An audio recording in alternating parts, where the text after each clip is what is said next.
lovelies, welcome back to my YouTube channel. Thank you very much for your love and support. As always, I remain loyal. If today is the first time you are coming across this channel, this is Agatha Progress channel, and I come across your way every blessed day. As you know, in this channel we react to all videos, and in this channel as well, all opinion is highly needed and is wonderfully welcome. If you love what I do in this channel, my love, why don't you subscribe and join the family? Because for sure, victory will remain ours. All right, my wonderful family, I don't know how you felt about this video, but I do hope you pick some sense from this video. Let me release it so we watch it together, and I will be right back.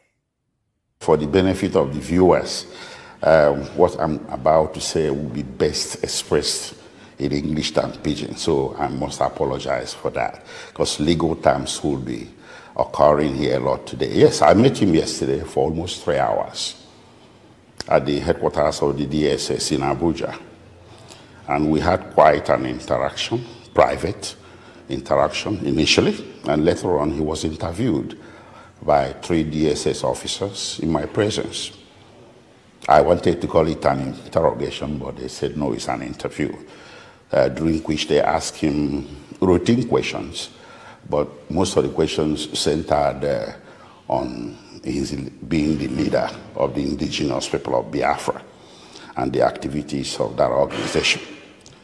So he answered the questions in a relaxed atmosphere, with bearing in mind his constitutional rights not to incriminate himself. Of course, some of the questions had background information that he considered incomplete, and he told the officers that he was not able to answer some of those questions because the information that they supplied to him was incomplete. So the interview went without incident, and at some point it was brought to a close. I think maybe there's going to be another interview to be scheduled, but I have not been informed of that yet. And you go there in that other interview, you go there with your client, NNAMDI KANU, for those other interviews will go happen after today? Will you go? You go there with your client? Yes, I go there with normally, his right to counsel has attached. So any further interview, whether it's called interview or interrogation, any interaction on the matter as to what he did or what he didn't do or the allegations can never occur without presence of counsel. If he does, he'll be tainted and he'll be inadmissible in court.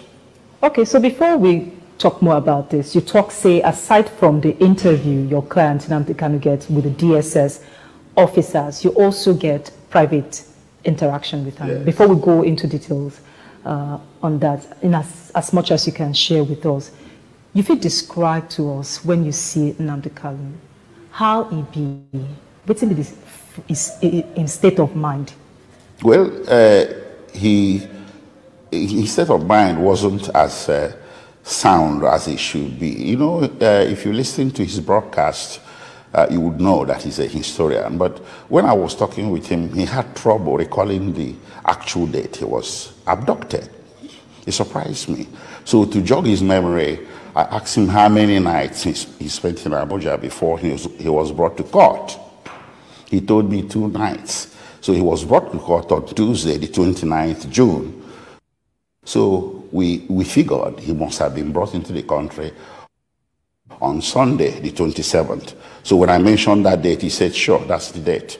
But I took particular note of that. I also noticed that he had a visible injury on his right wrist. I asked him what it was. He said it was where they had chained him, put the chain on him, and chained him to the concrete floor in Nairobi, Kenya. And he has disappearing injury on the left wrist and an injury right here at the nape of the neck. So he related to me. I asked him what happened, and what happened, much of it is now public knowledge. So what I'm doing is by way of adumbration, supplying more information. If you tell us more about what's happened, because you talk about, you just mentioned Kenya, and Kenyan government don't come out to talk, say, they no arrest NNAMDI KANU for Kenya. So tell us more about this. What happened is this. Mazi Nnamdi Kanu entered Kenya, I believe, on a certain date, right around April this year. I'm not sure. I'm trying to establish the actual date of entry. But I have documentation from a Kenyan hospital that placed him in Kenya as of 14th April this year, 14th May. So he entered Kenya. And what did they do for Kenya hospital? He went there because he had issues with his heart. He felt he wasn't well. So he went there, he was examined, and the diagnosis was hypertension and heart murmur. They made prescriptions for him, and my examination of the medical report indicated medications for heart and controlling blood pressure. So apparently he entered Kenya before the 14th May this year. So he had settled in at a location in Nairobi, a temporary location, and he entered with his passport. The biographic page of his passport was made available to me as of counsel, and the page bearing the stamp, the immigration stamp that admitted him to Kenya, was also made available to me. So I had irrebuttable evidence, independent of what he was going to tell me, that placed him in Kenya before the extraordinary rendition. So when that day, on the fateful day, that was on the, I believe on the 19th, yes, not believe, certain, 100%, he drove himself to the airport from his temporary location in Kenya. He drove to JOMO Kenyatta International and went into the garage, the underground garage, to pick up a visitor flying in from outside. Okay, that is not necessary for this discussion, the identity or whatever. So the moment he got into the parking lot, the garage, a group of several men, well armed to the teeth. And this now waiting Nnamdi Kanu tell you about waiting you remember of waiting happen before they bring him to Nigeria. This is what he told me, and his recollection of this was very, very lucid and clear. Tell us about it. Yeah, so now they swooped on him. They gathered and grabbed him, okay, in a very physical, rough way, and he raised the lamp. Luckily for him, there were a few people that were there, and the people wanted to intervene in terms of really very aggressive intervention, because to them, I asked him why they would consider making an aggressive intervention when something that seemed law enforcement was happening. He said perhaps they didn't believe it was normal. So the people that were abducting him told everybody to stay clear, that this person you're looking at is a Nigerian terrorist who assists the Al-Shabaab terrorists in Kenya. And apparently most of the people that wanted to intervene, the Good Samaritans, are Kenyans. And you know, Al-Shabaab has quite an extensive operation in Kenya, just like we have the Boko Haram here. So perhaps there's this emotional thing about it that they shouldn't be saving anybody that is linked to Al-Shabaab. He said in that moment of indecision and maybe reluctance to further intervene, they grabbed him, put him in their car, and left, and took him to a private residence, not an official detention facility, where they chained him to the floor for most of the 8 days he spent there, and they really tortured him, thinking he was Al-Shabaab. So he kept telling them he wasn't Al-Shabaab. He had nothing to do with Al-Shabaab. He kept telling them who he was. Who be these people? Well, I asked him who they are. He told me they are Kenyan security officials. I asked him why. He said the insignia, the courage, that he had arrived Kenya, so he had a bit knowledge of the terrain and how the law enforcement functions and the sort of things they wear, how, you know, that they were brazen with weapons openly. It couldn't have been private parties or, you know, some rogue agents doing that. He told me that the thing has a 100% degree of officialdom to it. So they took him to that location, and they were torturing him, and I'm sorry to say they really beat him a lot. So, but at some point when he was trying to explain himself, he told me he was blindfolded most of the time, chained to the floor, bare floor. And he told me that it looks like one of them decided to be a little bit intellectual about the whole thing and went out and maybe got some information, came back and said, hey, listen, he's not what we think he is. They lied to us. And that was when they disclosed to him that, listen, the real purpose of grabbing you was at the behest of the Nigerian government. Nigerian government hired us to grab you, to abduct you with that information that you are linked to Al-Shabaab.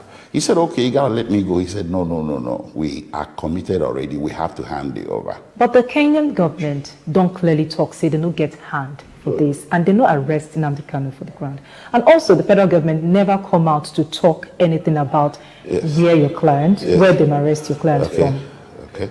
Anyway, I have, you see, it's not going to be a question of he said, she said. I'm a lawyer. I operate on the basis of independent and credible evidence. The Kenyan High Commissioner might have sounded credible to the general public, but information available to me can impeach every single word she uttered, including the denial that came from the home government. I have immigration stamp placing NNAMDI KANU in Kenya just 2 months before his abduction. I have medical evidence placing him at a Kenyan hospital. Okay? And I have his own word. He's a man of sound mind. Then, fourthly, after the Guardian newspaper UK broke the news that NNAMDI KANU's British passport was still in Kenya, the following day, Kenyan authorities raided that very location for the first time, from where he took off to the airport. So he connected the dots. And what's in your client, NNAMDI KANU, tell you about how they move him from Kenya, as you talk, say he tell you, to Nigeria? Yes. You see, he said on the fateful day, that was the 27th on Sunday, 27 June, they drove him in a car to JOMO International Airport, blindfolded him, and bundled him inside a private jet, like a Learjet. I asked him if it's a Boeing 777, so whatever, or Airbus, the big ships. He said, no, it's a normal private jet that you often would see some people owning private jet, that kind of size. And he was the lone passenger in that jet, in that plane, and he didn't clear immigration. They drove him straight, on the tarmac, straight to the plane, and very close to the plane, and put him inside the plane with Nigerian security officials, and left about 12 noon in the afternoon, and landed Nigeria same day in the evening, around something after 4 or to 5. You talk about the fact, say, you don't see your client. You talk about his physical and mental state. Tell us more about his mental state. You talk, say, he seemed to be like, say, he seemed to forget things. No, no, that's not what I mean. What I meant is this, that he appears like somebody who has been mentally traumatized. So he's unwilling to talk about one or two things until you prompt him. Like when I prompted him about the date, that's the conclusion I drew. How many nights he spent in Abuja. Is he afraid? No, he's not. He's traumatized. He has trauma. He has mental trauma and physical trauma. And the trauma continues because the first night he spent in Nigeria, he told me, in that one he did in the presence of DSS officers, when they asked him if he has concerns, certain concerns. He said, yes, the first night he was brought to the facility. They put him in a room with a small old mattress and left a very bright light on throughout the night. So he had sleep deprivation of the extreme order. It was the following day, perhaps, maybe someone decided it shouldn't be this way. So they put him in a better place. So the trauma continues in terms of his being held incommunicado. He's not allowed to have contact, like you will expect of a detention facility, except with his visitors. And up to this moment, his visitors have only been lawyers.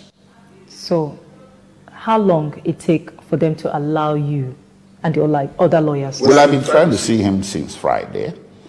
I thought I was going to succeed on Tuesday. I didn't. So eventually I succeeded yesterday. So when I raised a bit of mild objection, the officer told me that it was a matter of inconvenience for them. No contact with family members? Not yet. I made requests for that yesterday. Make we talk about the trial we go begin again on the 26th of July. Yes. How prepared una dey for that trial? Well, we are, but there's not going to be any trial. There's going to be trial within trial. What happened to NNAMDI KANU is, by legal definition, worldwide legal definition, what is called extraordinary rendition. It's a state crime. It's a crime by the state.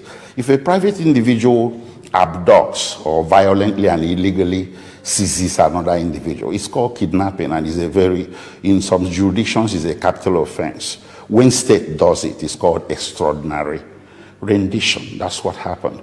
So if you rendered or you renditioned a fugitive or a suspect, you have lost jurisdiction to try that suspect because you committed an international crime. You broke your own laws. You broke the laws of the third state from which territory you renditioned that individual. And you broke the laws of the second state of nationality of that individual. That is what is playing out here. Because we have three divergent but also compliant jurisdictions. The three jurisdictions here, Nigeria, Kenya, and UK, their laws prohibit extraordinary rendition. The only legal pathway to grabbing a suspect from one jurisdiction to another for for UK, for Kenya and Nigeria is through extradition. It has a process. Nigeria has an Extradition Act, which you can find at the Laws of Federation of Nigeria, Chapter E25. Kenya has its own. It's called Extradition Commonwealth Countries Act. Britain has its own. The three laws are very similar. So there's no conflict of law here. The only conflict of law is that Nigeria chose to break its own law, Kenyan law and British law. So that conflict will be ventilated in court to see whether there is jurisdiction to try him for any offense, or whether the proper thing to do is it not to return him to the state that he was, despite the bench warrant that was issued by the Federal High Court here. The bench warrant is not a competent legal document to go into a foreign country and illegally grab a suspect. It's not. It should have become one if Nigerian authorities had submitted the process to extradition proceedings in Kenya and succeeded in the final analysis in getting a warrant or order of extradition. It would have been okay. So the first issue before the court here is not to try NNAMDI for any criminal offense, but to have a trial within trial. Because extradition is, of course, is an act of forcible abduction. So it's considered torture under the Torture Convention. And Britain has case authorities where it has asserted extraterritorial jurisdiction, what is otherwise known as universal jurisdiction, to indict and try and imprison those that are engaged in such conduct. And if Nigeria was lucky that this didn't occur on British soil, if it did, we would have had a throwback to 1984 when Nigeria tried it and failed. This one they failed because it was on British soil. They created a man named Diko, and they were caught at the airport.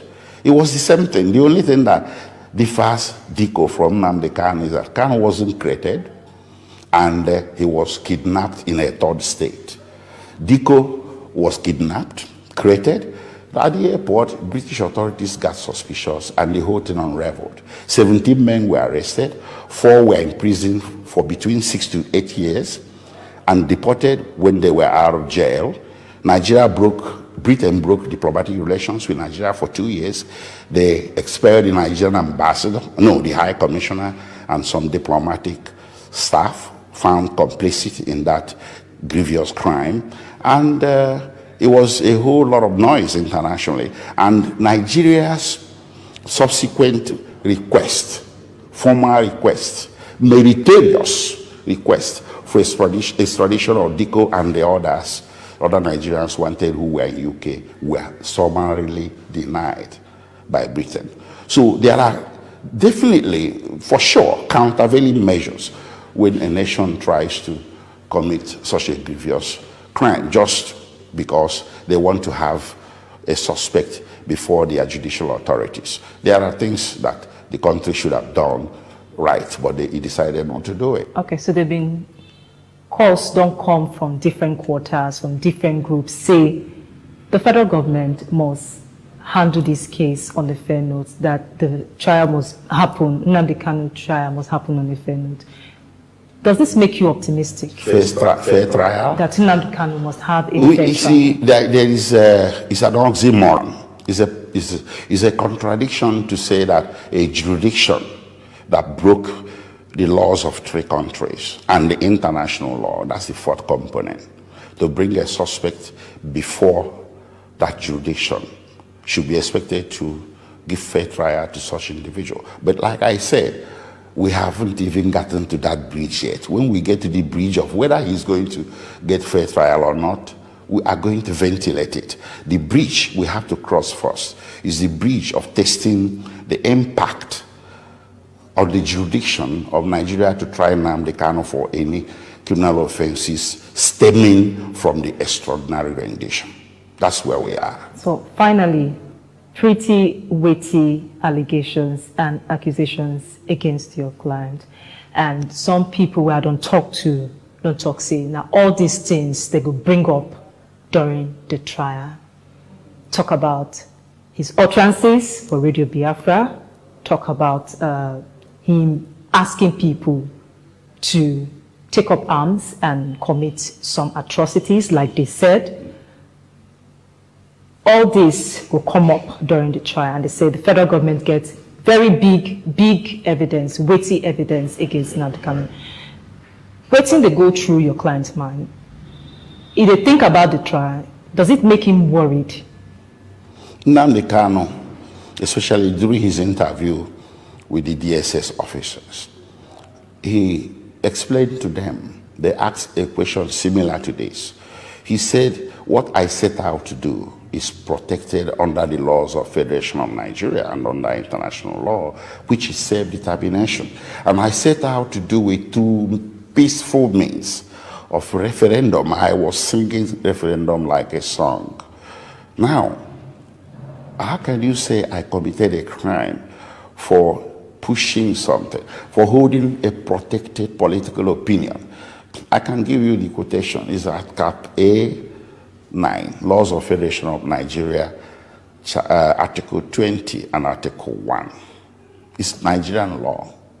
But I'm wondering if maybe the Attorney General is not yet aware of it, or it hasn't been brought to his attention. So he has what lawyers call an affirmative defense, that he hasn't committed any offense by virtue of Section 36, subsection 12 of Nigerian Constitution, which stated clearly that no Nigerian can be tried and convicted for any offense that is not written down in a written law. Self-determination, asking for self-determination or referendum is not an offense. Even asking to secede is not an offense. It's not an offense to ask to secede, because they frame the charge in terms of you, Mazin NNAMDI KANU, committed an offense because you ask that you said you are going to secede. So that question really is self-explanatory from the way he put it. So in legalese, he has no case to answer on that. It's a legal issue. But again, we have the other part of it. He who asserts must prove. In criminal law, we say you cannot convict any man unless you prove your case beyond reasonable doubt. If federal government feels it has quantum evidence to convict him, it's their case. The burden is on them to do that. After they have done that, we now mount our defense. Barrister